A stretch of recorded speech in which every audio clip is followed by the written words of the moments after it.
The auctioneer paused before reading the next lot. His voice lost some of its energy. Lot 37.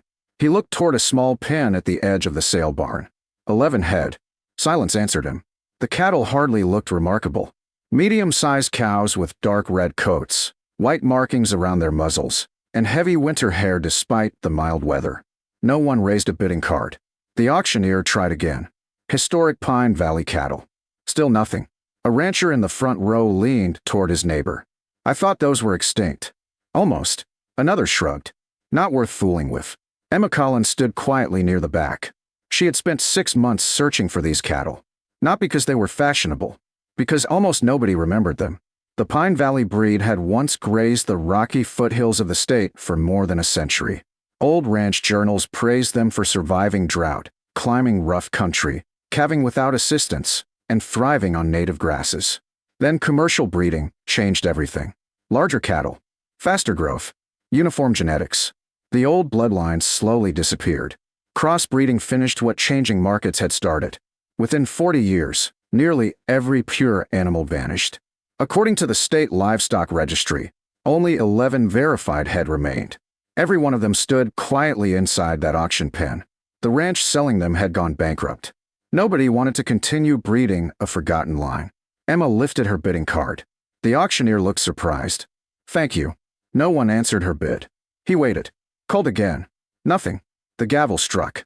Just like that, Emma on the last known breeding herd of Pine Valley cattle. Outside the sale barn, several ranchers stopped her. One shook his head. You just bought yourself a museum. Another laughed. Good luck finding a bull. Emma smiled. They're already included. The man looked confused. There are 2 young bulls. He blinked. I didn't even notice.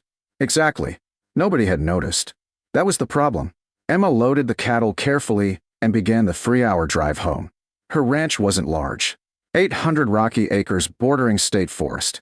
Most ranchers considered the land difficult. Emma loved it.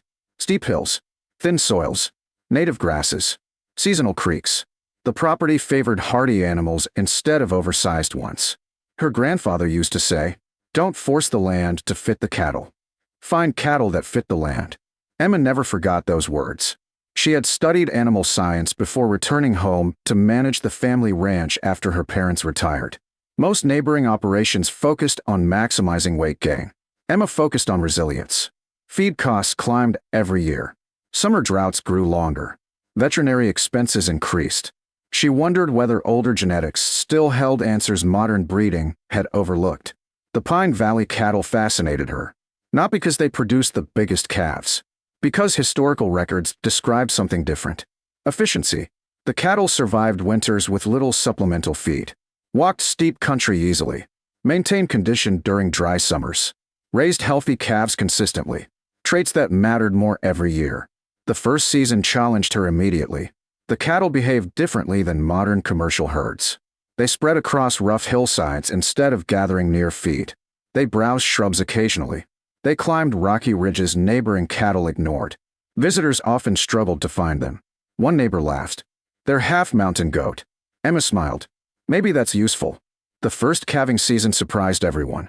Every cow calved unassisted. No difficult births. No bottle calves.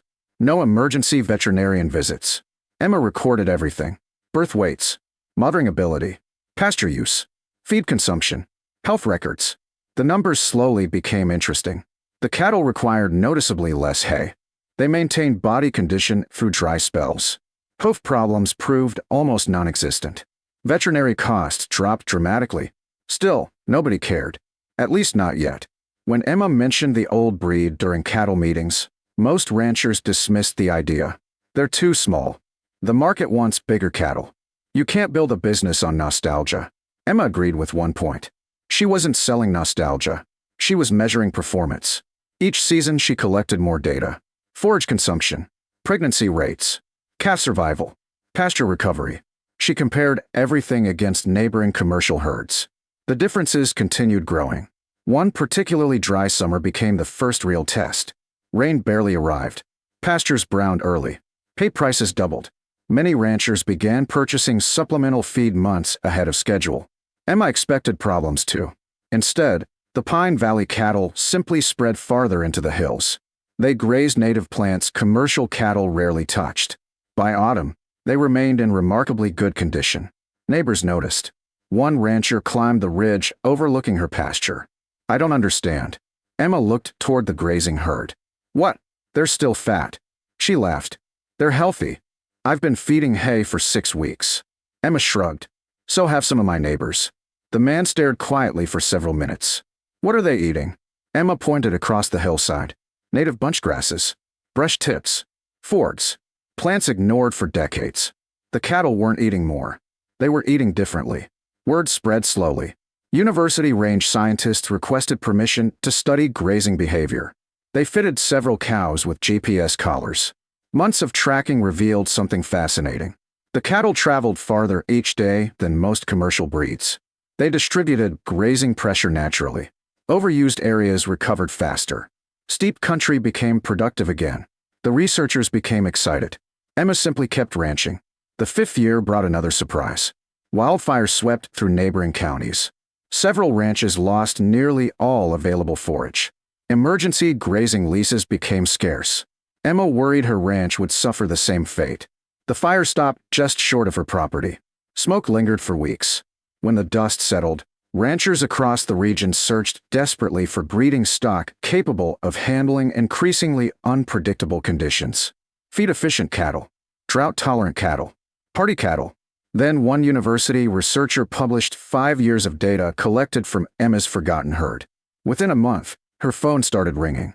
By the end of the week, 3 different ranches wanted breeding bulls. By the end of the month, buyers were offering prices she had never imagined. Then one morning, a convoy of pickup trucks pulled into her ranch driveway. Nearly every rancher who once laughed at Lot 37 had arrived for the very same reason. They all wanted cattle they once said weren't worth saving. Emma looked through the kitchen window. 7 pickup trucks lined the ranch driveway. She recognized nearly every owner.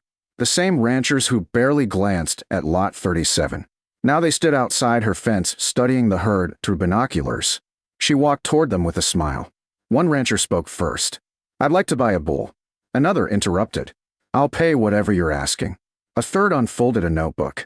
"I've got a waiting list already if you'll sell breeding rights." Emma laughed softly. 5 years ago, nobody wanted them. An older rancher removed his hat. "We were wrong." It was the first of many apologies she would hear that year. The university's research paper had spread quickly. It didn't praise the cattle because they were rare. It praised them because of measurable performance. Lower feed consumption, higher fertility, excellent hoof health, remarkably low veterinary costs, outstanding survival during drought. The paper compared 5 years of records against several widely used commercial breeds. No sensational claims, just numbers. And ranchers trusted numbers. Within weeks, agricultural magazines picked up the story. Then livestock journals. Soon extension agents invited Emma to speak at grazing conferences across the state. Every presentation began the same way. She projected a photograph of the 11 cattle standing alone inside the auction ring. Then another photograph taken 5 years later. The herd had grown into more than 80 healthy animals. Calves grazed beside their mothers across rugged hillsides. Healthy bulls stood on rocky ridges. The audience always became quiet. Emma never claimed the Pine Valley breed was perfect. Instead, she explained where it excelled. "If your ranch grows abundant, irrigated pasture," she told one audience, "there may be faster-growing cattle." Several ranchers nodded. "But if your land is rocky, dry, steep, or increasingly unpredictable," she smiled. "These cattle have already spent generations learning how to live there." That sentence stayed with people. Demand grew faster than Emma expected. She refused to rush. Instead of selling every calf, she expanded carefully. The first priority remained preserving genetic diversity. She partnered with university livestock geneticists. Blood samples were collected from every animal. Historical records were searched. Old ranch archives uncovered forgotten pedigrees. Researchers eventually located frozen semen from 2 Pine Valley bulls collected decades earlier during an experimental breeding project. Everyone thought the samples had been discarded. They hadn't. The discovery became another turning point.